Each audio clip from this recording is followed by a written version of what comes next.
right moment, when they care almost as much about winning as they do about each other, they can become the best of the best.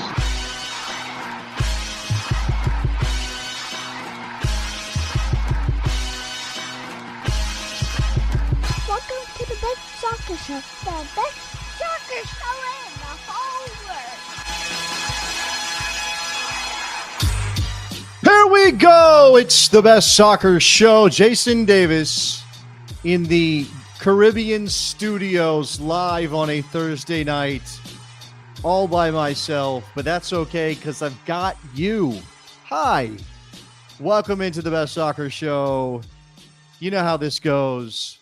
Jared Dubois, otherwise indisposed. Let me make sure that goes away because I don't want to play that twice. Happy Thursday. Happy a couple days away from the U.S. men's national team roster for Nations League games against Jamaica in the quarterfinals being dropped. Sorry for my shaky camera. Hopefully we'll settle that on this Thursday night. We thought we might get this roster already. In fact, I was hoping that this would be a roster review show and not a roster preview show. But here we are. You and I, just like everybody else, waiting for this roster. I'm sure there are rumors out there about some of the people, some of the players who will be called up by Mauricio Pochettino for this particular roster. We all, again, here's the tweet that I saw from Stephen Goff. I think U.S. Soccer has actually officially announced that this is coming on Sunday. So, not ideal. That's only a couple of days away from the actual games getting underway Thursday, right? The first game of the two games in the Nations League on Thursday. Mauricio Pochettino leaving it late. Now, your thoughts on that and just how much it matters that we are still waiting on this roster. Like, what is it that Pochettino needs to wait for? What is it that is having him delay this? Is it injury situations? I was trying to go through, and this is where we need the help of all the besties, everybody watching there on this Thursday. First of all, say hi. Jump in here. There's Nate. Hombre, feliz jueves, amigo. Thank you very much. Feliz jueves to you. Usually I say Friday, but I guess it can be happy Thursday too.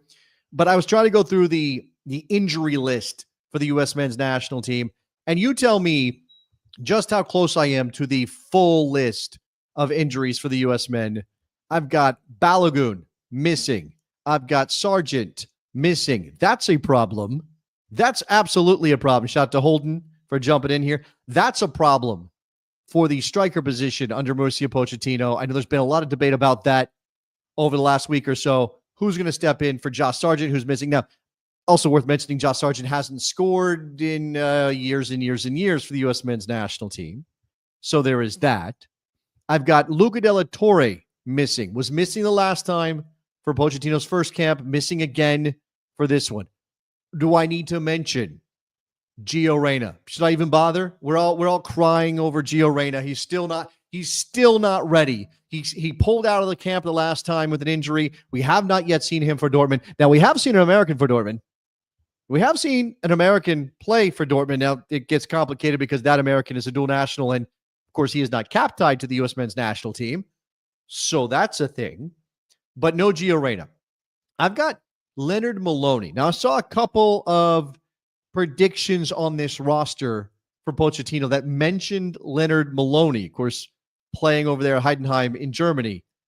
Last time I checked in on Leonard Maloney, and I went and double-checked this today, he had an injury or a dead leg. It was described as a dead leg for Leonard Maloney. So I don't know that we could see him. Now, he wasn't called into the last camp for Pochettino. That may have also been an injury situation, but he definitely seems to be carrying something now.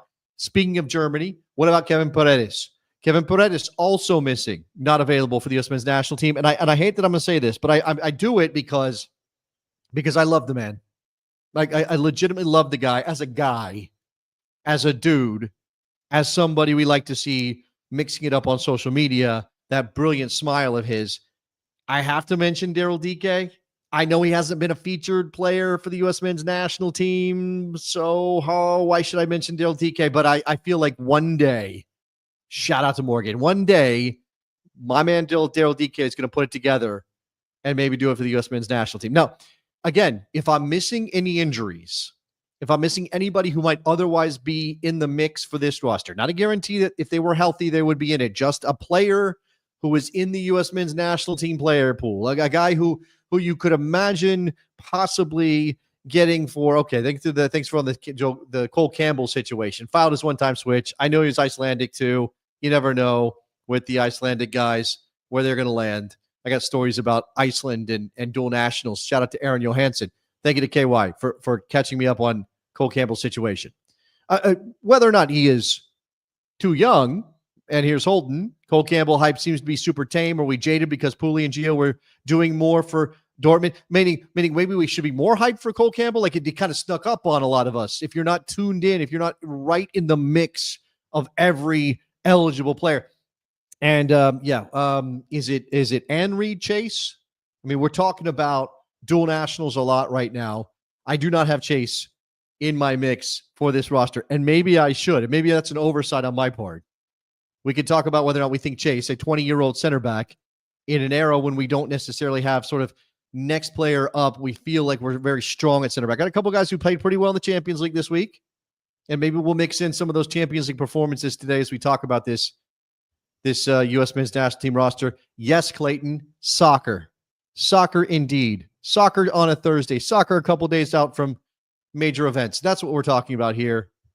Good stuff. All right, so again, this is a roster that is coming from an imperfect place for our man Mauricio Pochettino. And it is another situation where I feel like we're not going to get anything close to what we want to see at the 2026 World Cup. And I'm saying that again, a lot of us know this. If you're tuned in, you know it. I do have a name on this roster that feels a little scary to put in it, and we'll get to that. Okay, so I've listed off some of the injured players. Now, I guess if you want context, let's not forget that we didn't have Tim Weah last time around. Christian Pulisic pulled out of the team because of an injury because of load management. Am I allowed to say that? Is that like a bad word? Am I going to get canceled by some soccer pundits on the other load management? Some people really don't like it. I think it made sense for Pulisic to go home. And I think we've seen that in his performances back at Milan since he left the U.S. men's national team roster during that last window. All right. So beyond those injured players, what are we looking at here? And I tried to break this down. Now, I have something like a finished roster that I'll throw up here in a moment. When I say something like a finished roster, there's also just that issue of, is Pochettino going to call in 23 players? He called in 25 last time. Like, is that how many we're going to get this time around? In fact, maybe I can find a way here to pull up the old roster just so that we can get a sense of what it looked like. The roster last time around when Mauricio Pochettino called them up. So here it is. This is the October roster, just as reference, right? Ethan Horvath, Patrick Schulte, Zach Steffen, Matt Turner. 4 goalkeepers called into the U.S. men's national team. That's adding an extra spot in a 25-man roster that you really wouldn't expect to be there most of the time. Defenders, Marlon Fossey, Christopher Lund, Mark McKenzie, Tim Ream, Jedi Robinson, Miles Robinson, Joe Scally, Austin Trusty. Now, Chris Richards, I forgot about him. I forgot about an injured player. Chris Richards, not on my list, not on my injured list, and definitely not on this roster, and not going to be on this roster again, still missing. Midfielders, Brennan Aronson, Gianluca Busio, Johnny Cardoso, Weston McKennie, Aiden Morris, Yunus Musa, Malik Tillman. Forwards, Falarin Balogun, injured, out, missing. Ricardo Pepi. Christian Pulisic, Josh Sargent, injured, out, missing. Tim Weah and Haji Wright. Okay, so we have 4 goalkeepers, 8 defenders, 7 midfielders, 6 forwards. Right? And I think what is interesting about this moment for Pochettino, what is interesting about this moment for Pochettino is he trying to put the absolute best team together? Now, these are meaningful matches. The U.S. men's national team is the only country to have ever won the CONCACAF Nations League. I would like to keep that streak going. I imagine you would too. And I don't know that Pochettino is putting so much emphasis on this tournament that it's just going to be only about that. But I do think he wants to win it. I think he recognizes that a culture of winning is incredibly important for the U.S. men's national team right now. He's not losing his job if the U.S. falls to Jamaica. Now, if this was the previous coach and they fell to Jamaica in a quarterfinal of the Nations League, we might be having that conversation. But you're not bringing Mauricio Pochettino in off the sidelines after he left Chelsea, giving him $6 million, letting him pick his own guys in the coaching staff, letting him live in Europe or be in Europe or whatever it is that he does over there, and then say, you know what, if you lose to Jamaica, you're done. You're cooked. I mean, that's never been the MO of the U.S. men's national team program anyway. To pull the plug this early is definitely not going to happen. Like, do I need to mention that? I don't need to mention that, right? We're all on the same page. Mauricio Pochettino, no matter what happens against Jamaica, is not losing his job. Now, there can definitely be ugly results, and we will be debating them, and we'll be angry, and we'll be asking for accountability. But I don't think that right now anybody thinks that Mauricio Pochettino is going anywhere, no matter what happens in these two matches. So what does that mean for the roster? Okay. Again, I tried to put this together as sort of like, what do I think is going to happen? This might be a touch different than what I would want to happen if we're talking about like some of the more project type players, because this is the issue for our man Mauricio Pochettino. Does he have time to bring in project players? Now, there's a difference between a project player and a player who is not yet part of the national team picture, but has shown a capacity to be ready to play for the national team. And I do think there are a couple of guys here that were on the last roster, right? Like if I go back to the last roster and I look at the midfield in particular, I see Aiden Morris. Does anybody think Aiden Morris is not ready to sort of graduate to the U.S. men's national team? Nobody does, right? We're all on the same page. Okay, now I'm seeing some comments already because of what I threw up here. So we got Mateo. Stefan watched him in the playoffs and he was awful. Absolutely. That man was awful in the playoffs. The Colorado Rapids got bounced by the Galaxy like it was nothing. Stepped on like they were a bug on the sidewalk. And Zach Steffen was complicit in that. I only have 3 goalkeepers. And remember that Pochettino called up 4 last time. All right? Called up 4 last time. Could he do it again? Sure. Zach Steffen could be one of 4 if he throws a bone to Ethan Horvath again. I don't know why he would do that, right? I think the last time around, 4 goalkeepers were in to get a look at 4 goalkeepers. Now, you could throw in Diego Cochin. You want to put Diego Cochin into the goalkeeper mix as the 3rd instead of Steffen? Be my guest, right? This is my best guess. And part of this is Steffen is a veteran player who has experience. And I think regardless of what he did for the Rapids in the playoffs, regardless how bad he was against the Galaxy, I think that Pochettino is probably going to rate it. I'm not saying it's the right decision. I'm not saying it's a decision I would make, but I think it's the decision that Pochettino will probably make in this moment. Again, with just limited time so far at the helm of the national team. Like, I just don't know if he's going to go, hey, let's go get the 18-year-old who's playing for Barca B and bring him in and see what he's got. When you're a year and a half away, give or take, from a World Cup, do you have the time to say, let's get the 18-year-old in here and give him a chance? Like, I don't know that that's what we're going to see here. All right, so let me go back to, all right, goalkeeper, whatever. Matt Turner, should we talk about him? It's not like he's had a lot of playing time. It's not like he looked great in the League Cup match that he played in, right? Recently, right? Do we have confidence in any of these goalkeepers? Matt Turner is the number 1 by default at the moment. That seems to be the case until Diego Cochin or Gaga Slonina or Chris Brady or whoever is supposed to be next steps up to the plate. And those guys are young. I find it hard to believe that Pochettino is going to turn to any of them in a World Cup. But until they step up, and maybe Patrick Schulte is the guy, but he might need to move away from Columbus before we get there. Okay, I'm done talking about goalkeepers. No offense to goalkeepers. I don't get excited talking about goalkeepers right now. Center backs. Now, these are sort of like, again, of the moment with a mix of what I think he will trust. I still think that Tim Ream is a part of this team. Age, a factor or not? Right? How do we find a way past Tim Ream? Should we be looking for a way past Tim Ream? Should we imagine Tim Ream in the World Cup in 2026? After the last tournament, I had this debate with a number of people, whether it be on the radio show on WNBC, shout out to Sirius XMFC, or in other places. Should Mauricio Pochettino be actively looking for a way to move past Tim Ream? Or do you treat this as a lot of nations do, right? And this has not always been the approach from the U.S. men's national team. Now, you go back to the beginning with Bora. You talk about the period of Bruce Arena and the success in 2002, Bob Bradley, Jurgen Klinsmann, Greg Berhalter certainly coming in. It's never really been, let's pick the best possible 23, 24, 25 players we've got to make a team. Not just the best 25 players, but the best 25 players to make a cohesive team. Let's go do that, and then we'll go out and play.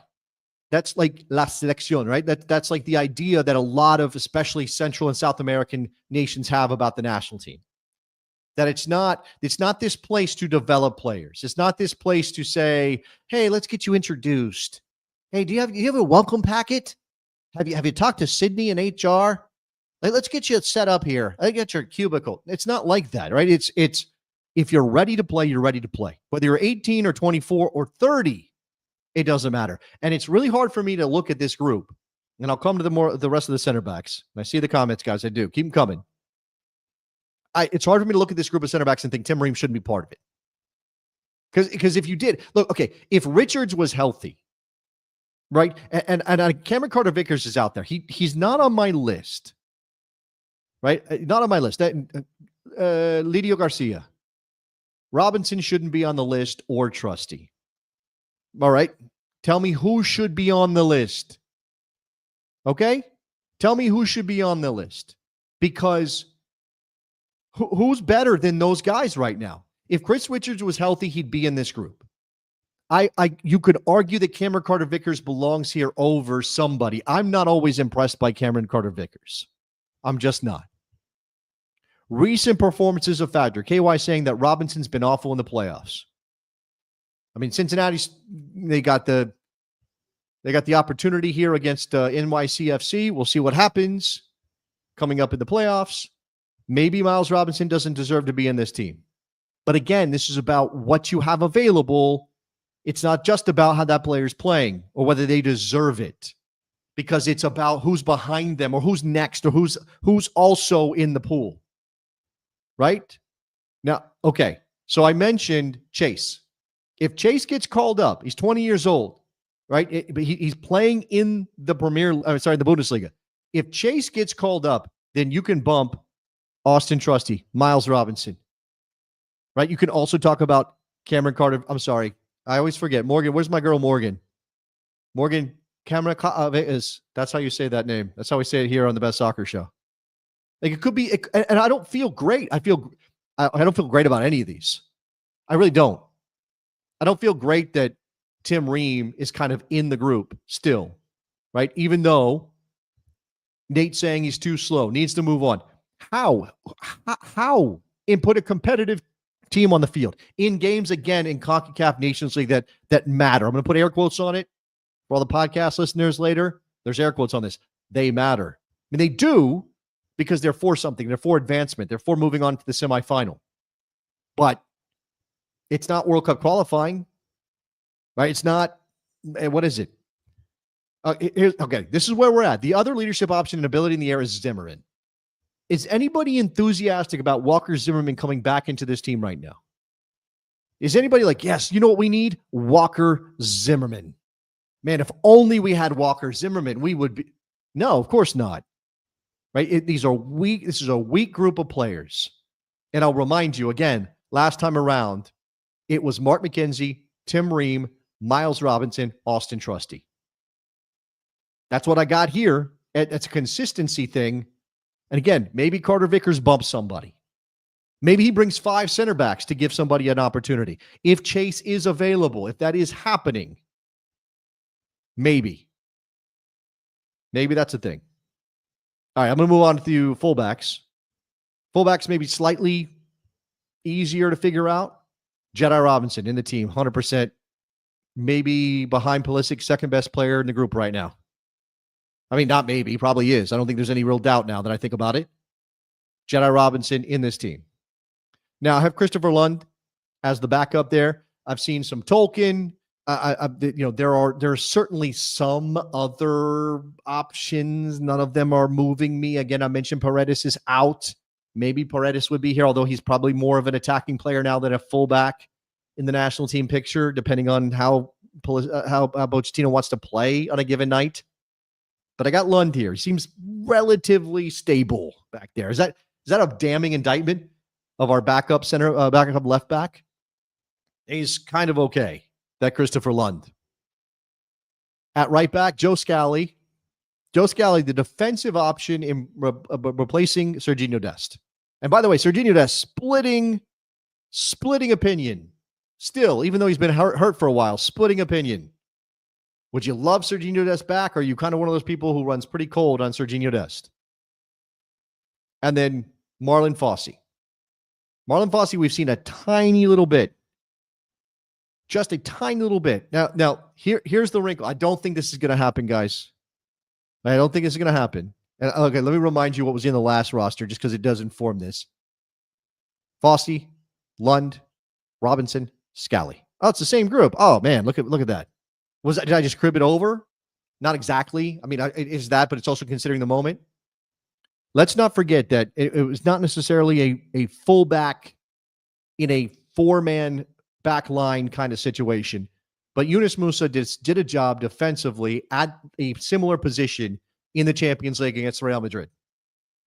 Not saying Yunus Musa belongs there. I'm not saying that he's even a legitimate regular option there. I still think he's a midfielder. Now, he's limited in some ways, passing the ball. And you need a fullback who can also pass the ball. You need a fullback who can provide distribution. Not the worst crosser of the ball, but, and again, defending wise, did pretty good. Like, Yunus Musa basically pocketed Vinny Jr. in a Champions League game at the Bernabeu. Like, that's okay. So those are the fullbacks. I see the beefs. We'll get to some of them. Fullbacks, Pam at 53. The fullbacks are better options compared to the center backs. I mean, somewhat, yes. Again, having Jedi Robinson, an out-and-out, fantastic, almost world-class fullback back there is definitely nice. It's definitely a good thing to have. All right, so let's move on. I got midfielders. You throw this under a big blanket. And again, I'm not even sure that this is my finished roster. This is just kind of thinking through some of the issues and thinking through wow, that was a weird Freudian slip. He's gone, guys. I don't know if you knew this. What Mauricio Pochettino might do. That's what I get for not having Jared around. I accidentally spit out the wrong coach's name. Weston McKennie. All right. Any issues? No, probably not, right? I got Gianluca Busio on this list. He was on the list last time, playing pretty well in Italy. Not so much has changed since then. Did okay, right? Did okay. We've seen some progression from Gianluca Busio. Yunus Musa, throw him in the midfielder pool. He is a midfielder typically by trade, no matter how Fonseca used him in that Champions League match against Real Madrid. But versatility is nice. Now, I wonder about players like Yunus Musa, who is still young, not very young, but still young as a player.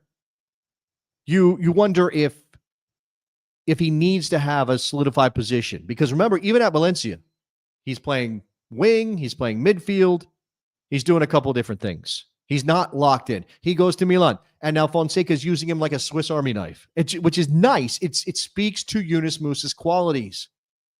But it also means that Yunus Musa is always going to be that guy you keep on the bench because maybe you need a midfielder. Maybe you need a fullback. Maybe you need something else. That's interesting, right? That as a factor here. Now put Aiden Morris on my list. I am an Aiden Morris fan. I am an Aiden Morris fan. I like Aiden Morris. Right? Is he ready for a World Cup to start in the midfield for the U.S. men's national team? Probably not. Right? Again, we can talk about options here. So Mateo says Johnny over Morris. Johnny is playing at a higher level at Real Betis. And we've heard, in the last week or two, that it looks like Tottenham's going to execute their option on Johnny Cardoso, that he's going to Tottenham. Right, we'll see what Ange can do with him. I like Johnny. I just never like him in the national team. I never like what he does for the U.S. men's national team. And what I know I'm going to get out of Morris is energy. I know that covers up a lot of things or makes the player look better maybe than they are.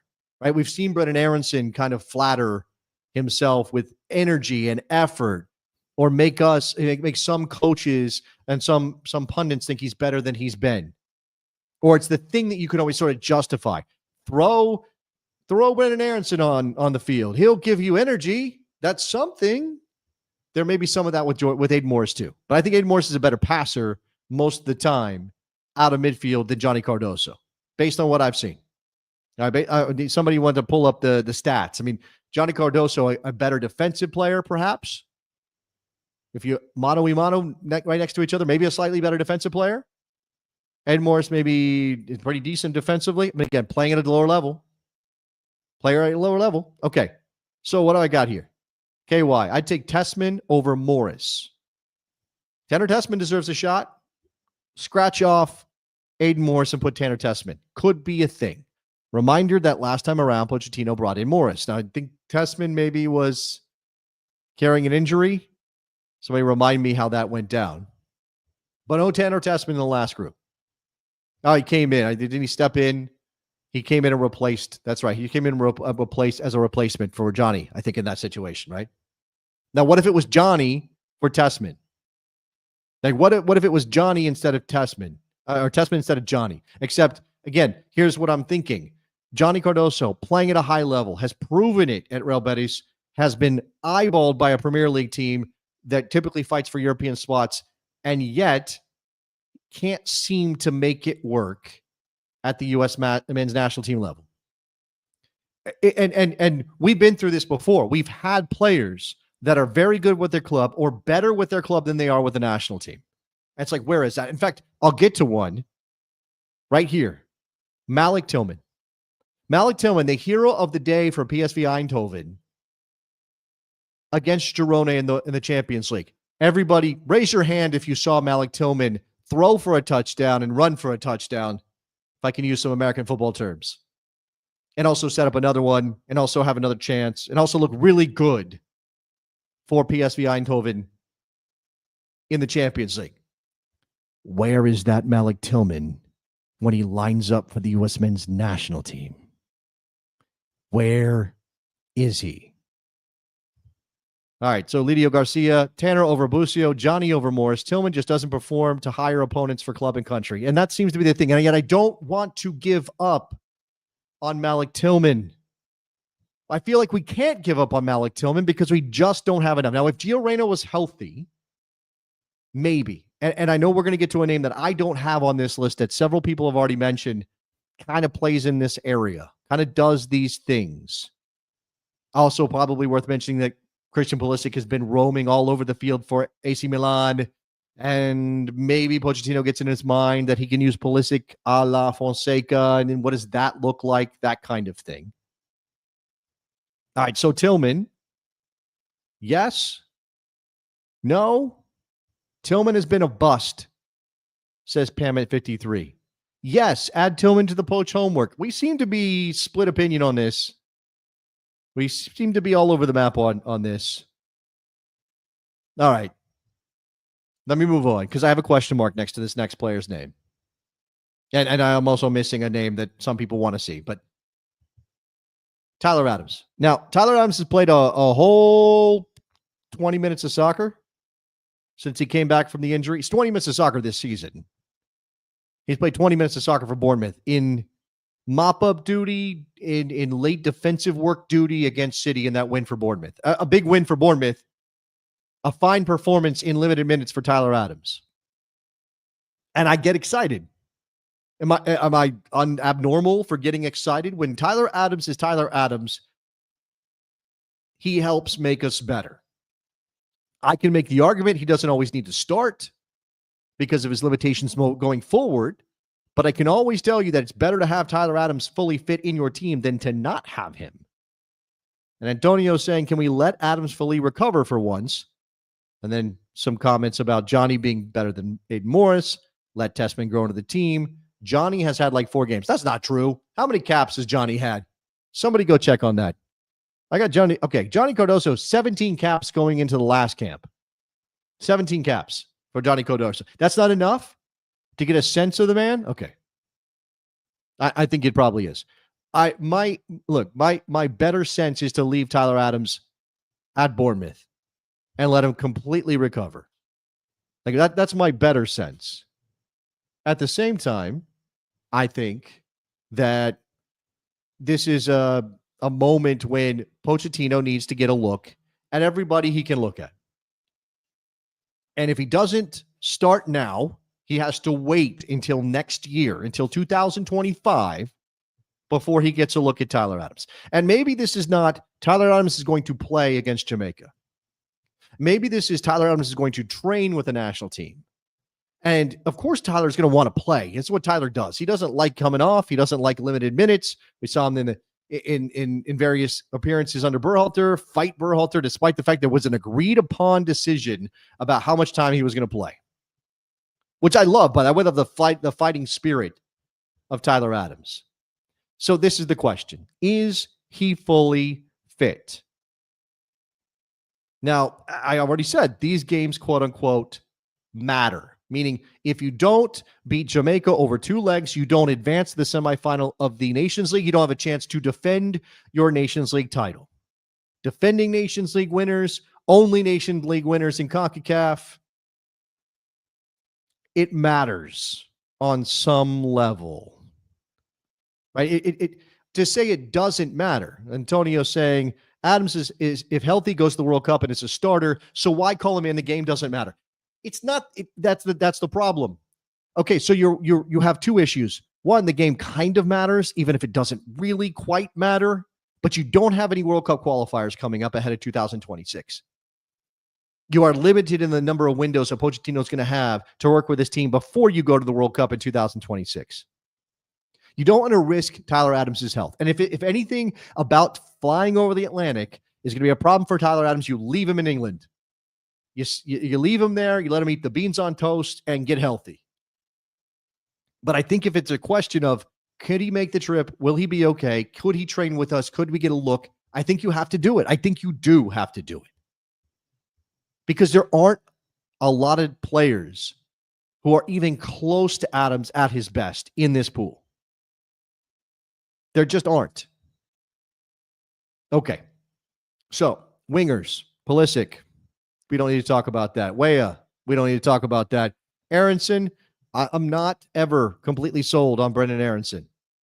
Now, he's always a complicated player because he doesn't seem to deliver the refined kind of moments that you need from that position. His industry and his energy are assets, but they're not enough to make up for some of the lack of finishing. Now, he's been playing very well for Leeds. And if we're going to talk about, well, this player's been playing poorly for their club team, don't call him up. He doesn't deserve it. Brendan Aronson kind of deserves it based on his performances for Leeds. If that's your metric, I don't think that's the metric. Like, I don't think that that's what Pochettino was using as his decision-making evidence. Like, you're playing great or you're playing bad. It's that issue of how much of who you are as a player changes based on your confidence from a good performance or a bad performance. If you have players that are miles above anybody else, even when they're going through a rough patch, except for France, I guess. If you're France, you leave Kylian Mbappe off the team. Okay. All right. Wild stuff. But if you have a player that is so much better than everybody else, even when they're not confident, even when they're not playing well, you call them in. And maybe hopefully you use a little bit of a national team performance, maybe against a lesser opponent to get their confidence back up. I know that's not Aronson. Aronson is not a player that's like, he's a great player. He's just going through a rough patch when that happens. And maybe it doesn't work the other way, right? He's going through a great patch at Leeds, therefore he deserves to be called in. Now here's the question. Luna for Aronson, if we need to defend, play a defender. Yeah, that's a fair point, right? If Brendan Aronson is your late game defensive option in an attacking position, meant to go out there and cause havoc and maybe press some in certain areas, those kind of things, there is utility there. And remember who Pochettino is and what he likes in a player. Because here's the thing. Diego Luna is a fun player. Diego Luna is a talented player. Diego Luna is an attacking weapon. But Diego Luna is not going to be the kind of defender from the front that Brendan Aaronson's going to be. So, what are we talking about with Brendan Aaronson's place in this group? And do you have other options? Okay, would you rather have Diego Luna than Brendan Aronson? A lot of people would say yes. But I'm not sure Pochettino is going to say yes. I'm not sure. I mean, I have yet to see a reason to think that Diego Luna has jumped Brendan Aronson in the pecking order by any way, shape, or form. Like, by any stretch of the imagination. Like, I just cannot see that right now.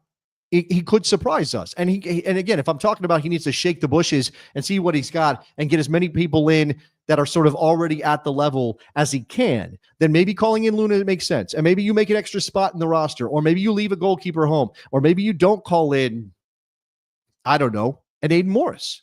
Maybe you call it Diego Luna in instead of an Aiden Morris. If you're bringing Johnny Cardoso, who a lot of people would have ahead of Morris anyway. That's a possibility. I have Haji Wright on this. Haji Wright, who's going to have a new manager. Haji Wright's manager was fired after 7 years on the job. The longest tenured football league manager, Mark Robbins. So Haji's got to go and prove it to somebody else. We'll see. I like Haji Wright. I think he's improving. I mean, is he? I'm so confident in Haji Wright that I love having him in the team every single time. I'm not sure that's the thing. And I have him as a winger because I'm not sure that Pochettino or anybody else now sees him as a center forward, which is fine. But that means we have an issue at center forward because center forward has the Balogun injury and the Sargent injury. Now I put Pepe, Brendan Vasquez. I only put Pefok in with a question mark. I'm not sure you're going to take all three of them. And shout out to my man, Jared Dubois, who jumped in here and can't seem to write the word Aiden. This is not how you spell Aiden, Jared. That's not. There's an extra I, and I think it's an E. So correct your spelling before you come in here and try to interrupt this show. Shout out to Jared. Wish Jared was here. He's working, so he's stealing company time to chat with us, which I appreciate. Again, I put Pefok on here. I don't love Jordan Pefok, but where else? Who else? Who else is a center forward? All right, somebody earlier in the chat, and I have to go find it because I didn't save it. Somebody in there in the chat mentioned something about Brian White. Brian White? So yeah, Brian White. Couldn't even remember the dude's first name for a second there. I was like, Brian White. Is it bad? White is the only American goal scorer in MLS. Him and Morris are the only players in the top 25 goals scored in MLS, meaning Jordan Morris, who nobody sees anywhere near this U.S. men's national team at this point. Right? If you went down the list and started naming players who are eligible and you got to Jordan Morris, people are like, what? No. So, and Brian White's not in this team. He's not coming in. Nobody's arguing for Brian White to get into this team. But probably Brandon Vasquez. And I'm not jumping up and down about Brandon Vasquez being in this group.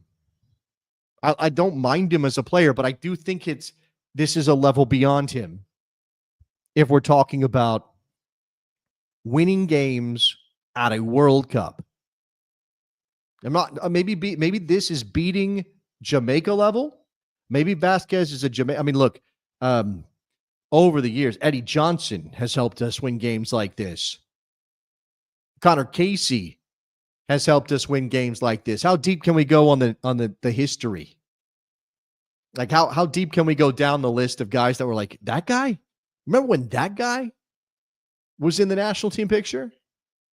I mean, I'm not even going to disrespect a guy like Brian Ching. Should I mention Brian Ching? Right now, pick your poison. I don't have to drop. My apologies. Brian Ching, Brandon Vasquez.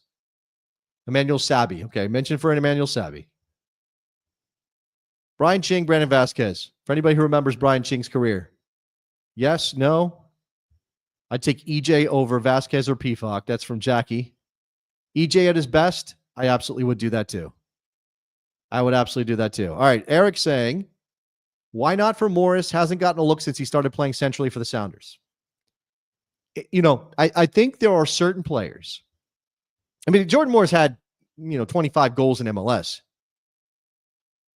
It would be a different conversation, right? Like if he was leading the league in goals at this point in his career, we might be having that conversation.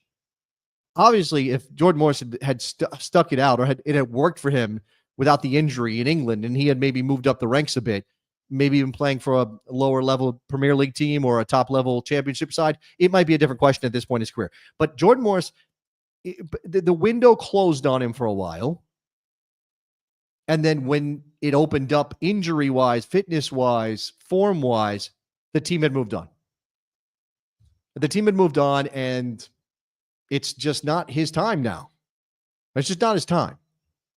Like again, if I go back to like a Connor Casey, could Jordan Morris be useful in a one-off game against a Central American team or a Caribbean team? If you were doing qualifying, yeah, Jordan Morris could be useful in that game like that. If you were destitute, if you were just out players because of injury, he might have a place.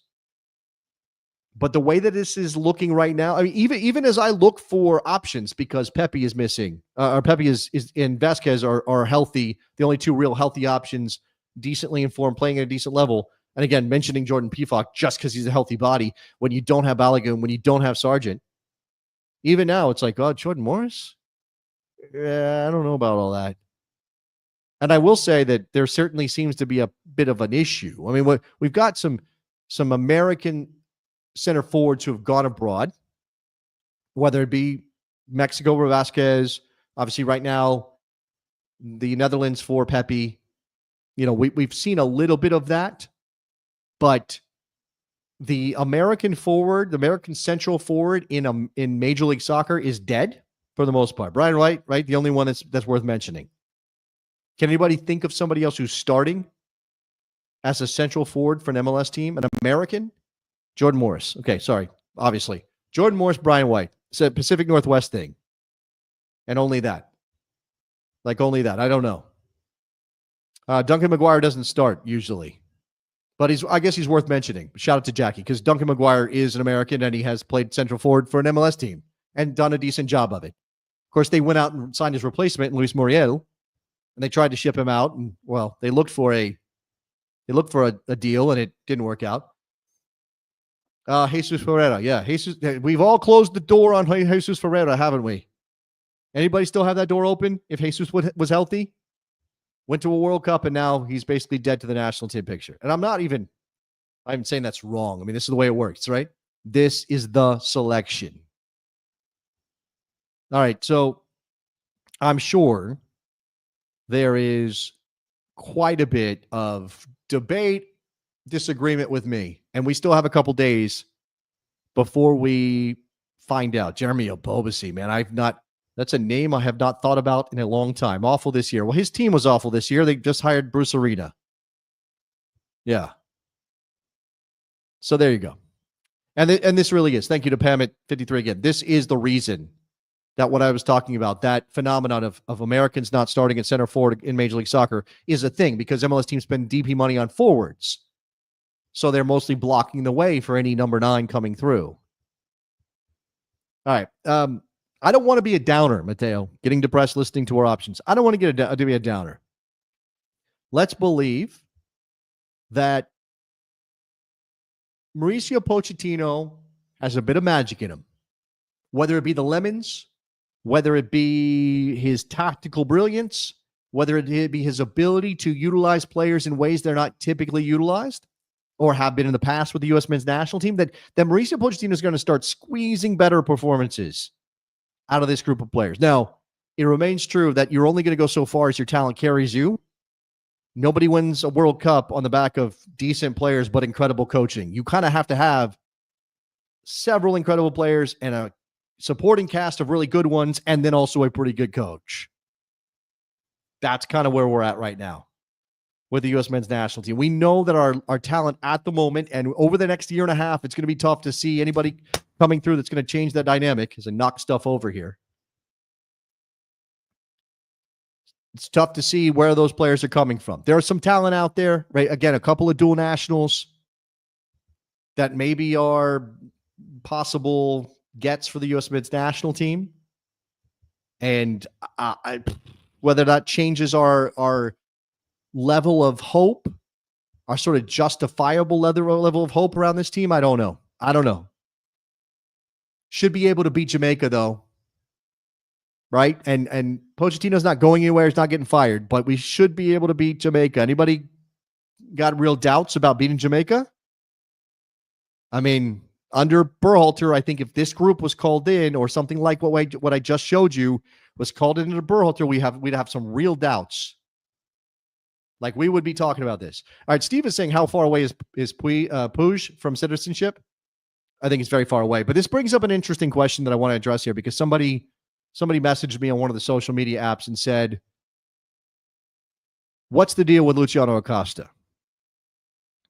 Like, what's the deal with him and his eligibility for the U.S. men's national team? Now, Lucho has said, or it's been out there, that he would play for the U.S. if he was available, if he was eligible, rather. And I guess what we have to keep in mind is that it takes 5 years of residency in order to get your citizenship. That's been the law of the land for a very long time. Who knows whether it's changing anytime soon? Just saying.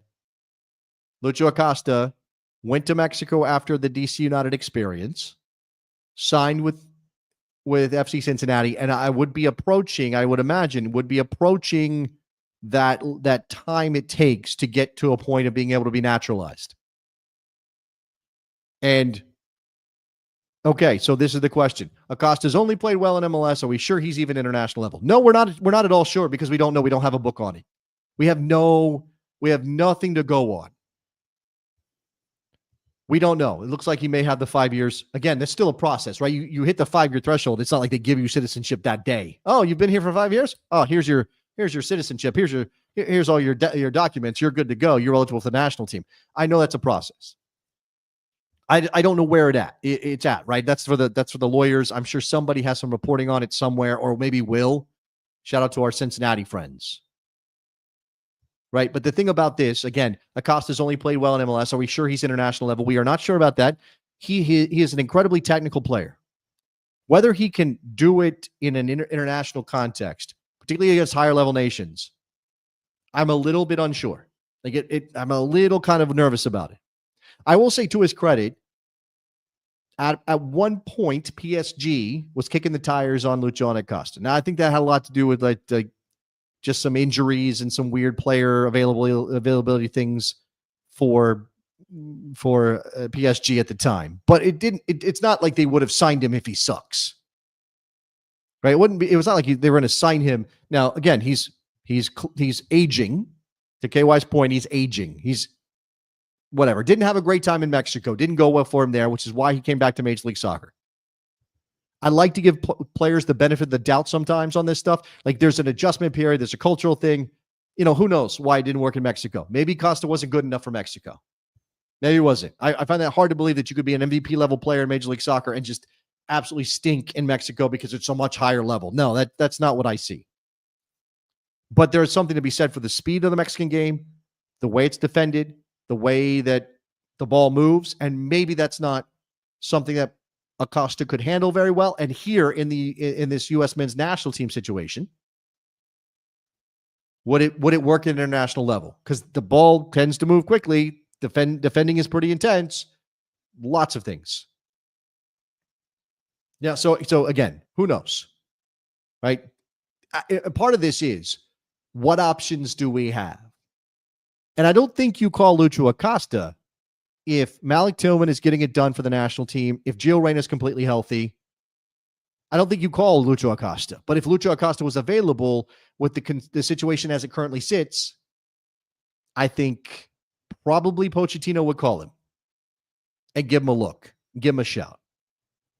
All right, so a little bit on Major League Soccer before I go, because some things have happened in MLS. Obviously, the playoffs, Atlanta pushing Inter Miami to a third game. Who's having a heart attack in New York City Saturday night? Who's going to be having a heart attack? Please, everybody, be very safe out there. Take your baby aspirin or whatever you need to do to keep yourself calm. we'll see where Inter Miami is. At home, I expect them to handle it. I do expect them to handle it, but there's some doubt there. Could be bad for Major League Soccer if Lionel Messi gets knocked out in this round of the MLS Cup playoffs. We have that one going to a third game. LAFC pushed to a third game by Vancouver. I like Vancouver. LAFC wins at home. They just do. They just do. Maybe the playoffs are not the most important, interesting thing. Shout out to our Philadelphia Union people out there. I don't know if Phil and Mike Tin's around. He's probably got something going on with the kids, or maybe he's just dealing with the fallout of Jim Curtin getting fired in Philadelphia.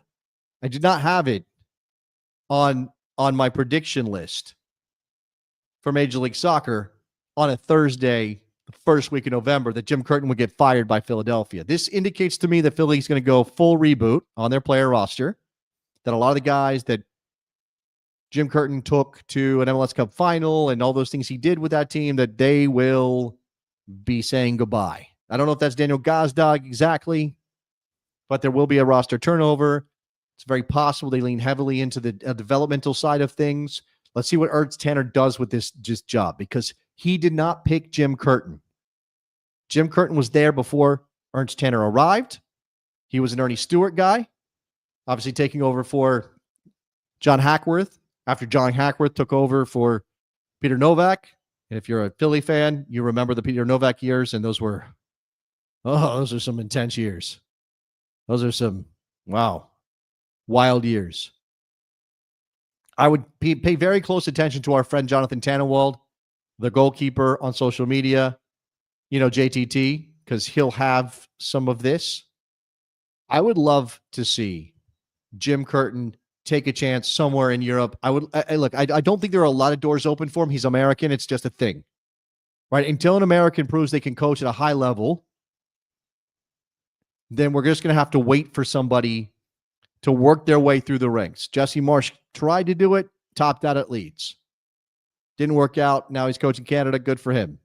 Now he's like all Canadian or whatever. Saying a boot. He's wearing a ton of flannel. He eats poutine on the regular. What else do they do in Canada? He plays ice hockey in his free time. And it's like, soccer, ice hockey. Okay. I think that's what Jesse's doing. Shout out to Jesse. I would love to see Jim Curtin take an opportunity. Maybe hey, look, Coventry City's job just opened. They need somebody there in the championship. Jimmy Curtin can go do that job. Coach our man Haji Wright. Maybe it works out for Jim that way. I don't know. It's a possibility. Look, if Wayne Rooney, on the strength of his playing career, can go and botch a couple jobs in England, Jim Curtin, on the strength of his coaching career, should at least get a job somewhere. Yeah, this Norway. I don't want to see, no offense to Scandinavia. I know you're a wonderful place. Socialized medicine and all those things. Speak like 8 languages, every single one of you. We've done this before. Bob Bradley, Greg Berhalter. No, Jimmy, don't do it. Your sneakers will be wasted there. I don't know. Bruce Arena is going to San Jose. It is the right hire for San Jose, and yet it leaves me cold. It's leaving me in is this really the future for San Jose? Now, again, if you're San Jose and you're begging, you can't choose, just need someone to make you competitive, the Bruce is not a bad choice. That makes sense to me. If you are a cheap as dirt owner who barely cares about your team, you give the keys to Bruce Arena. You say, I'll see you next week or next year or next decade. Not even next week, definitely. I mean, John Fisher, is John Fisher actually going to show his face in Sacramento during those baseball games? And I'm surprised that the news on that, by the way, is that they've dropped the city name. So they're playing in Sacramento temporarily. They don't want to be the Sacramento Athletics. And they're obviously not in Oakland anymore. So they're just going to be the Athletics, which is what, like, I don't know. Like that's the Athletics. Sounds like a dance troupe or something. And I'm thinking, well, you could have taken a cue from soccer, and John Fisher owns a soccer team, and you could have called it like Athletics Baseball Club or something. I mean, I think that would be very, very derivative, and I wouldn't like it, and I'd have to yell about it as a soccer fan, but at least it would be something better. Like Athletics Baseball Club. Oh, it's ABC. Okay, maybe that isn't good. Maybe I talked myself out of it already. So Bruce Arena to San Jose. Smart hire for San Jose, but it's a hire born of necessity. Not because it's like we're in a position where we're going to build something great and Bruce is going to be our guy to take us to the promised land. All right. Bruce is going to make them competitive. I would put even money on the Quakes making the playoffs last year, but that's about as far as it can go. He's a smart guy. He knows how to get players to play well under him. But what is John Fisher? John Fisher suddenly going to spend a bunch of money? Does anybody see it? No. Shout out to the Jamaican fans. What's up?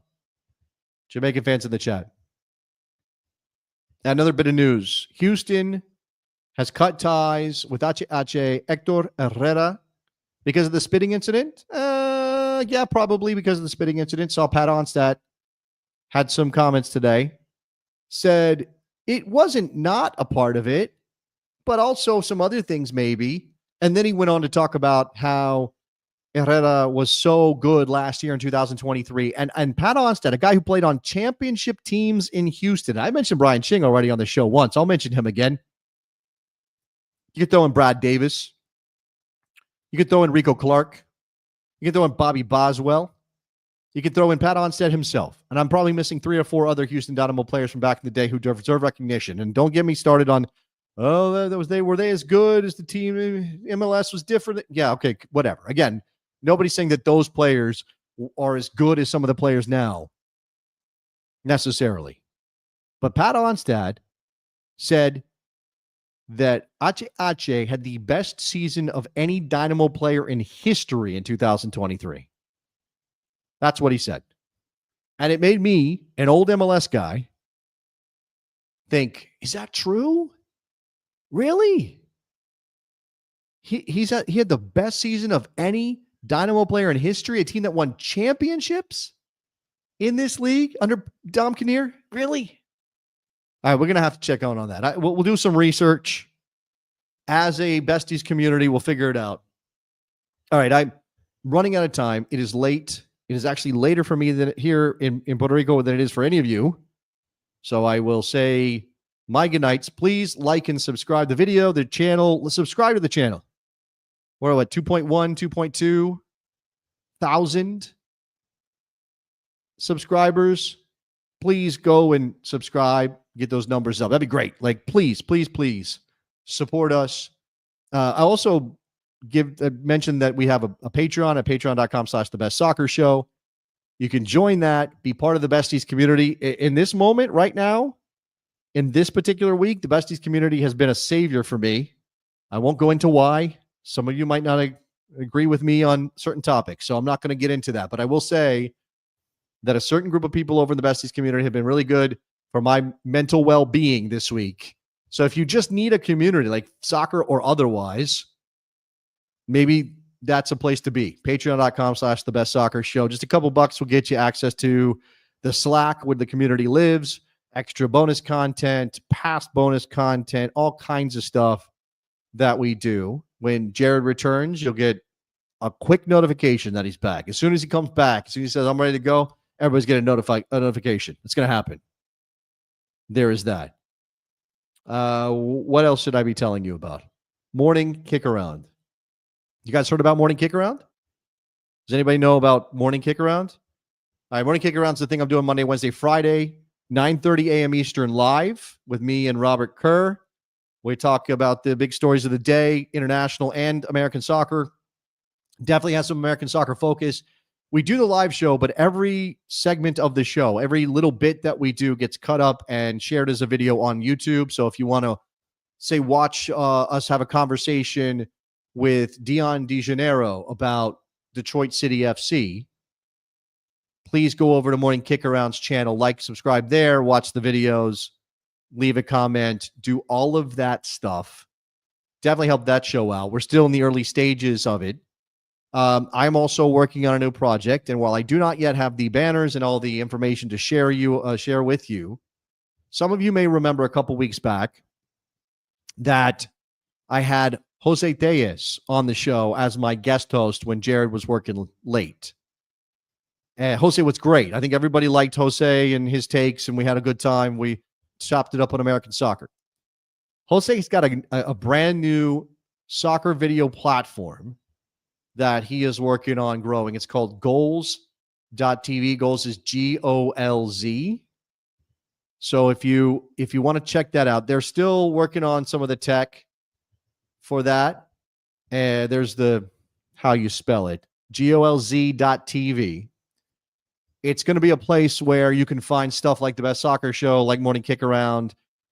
Basically, Atlanta United Fan TV, if some of you have heard that, is over there on that platform. Now, obviously, that's a lot of that stuff is like on YouTube. But how many of us kind of struggle to find what we want on YouTube? And if they, there's a place to go for all the soccer content I can desire, then that Goals.tv is going to, and it's way more than that. I'm only barely selling it. That's from a viewer perspective. There's also creator stuff over there and a lot of tools that you can use for people who want to make stuff. And I'm very excited to be part of that, not just with this show and with Morning Kick Around, living at Goals.tv, but also being part of the team that helps bring along the next generation of talent who's talking about this sport in the United States of America. Like, I'm not ready to retire. I'm not going anywhere. I've been doing this for a while, just a couple minutes. I've been doing it for a hot minute. I'm not going anywhere. I'm still excited to talk to you guys about soccer on this stream, on the podcast. Like, I'm still here. I'm still doing it. It's why Morning Kick Around exists, because I wasn't doing enough. I felt like I needed more. I'm doing a 3-hour radio show every day, and I'm still here, like, doing this and doing other things. And I'm excited about that stuff. But I'm also excited about finding people who are making things that want to be lifted up, that need a little bit of a boost, that need some help getting better, maybe being spotlighted. So check out Goals.tv and let me know if you want to be involved somehow. Maybe you've got something you make. Certainly you can sign up and check out the content over there and that kind of stuff. So just letting you know about that, Goals.tv. I feel like I'm missing like 6 things I should be telling you about, but I am in Puerto Rico and my brain is fried and they're outside playing domino right now. So I got to go so I can get a couple games in before I say goodnight. Thank you very much for listening. Thanks to Jared for popping in. I saw you, bro. I miss you. And, hopefully we'll be back at full strength in the very near future. All right. That's it. I'm done. Thank you for watching the Best Soccer Show. And those of you who have supported us for a long time on this show, I very much appreciate you. Talk to you soon. Bye. The right people come together at the right moment when they care.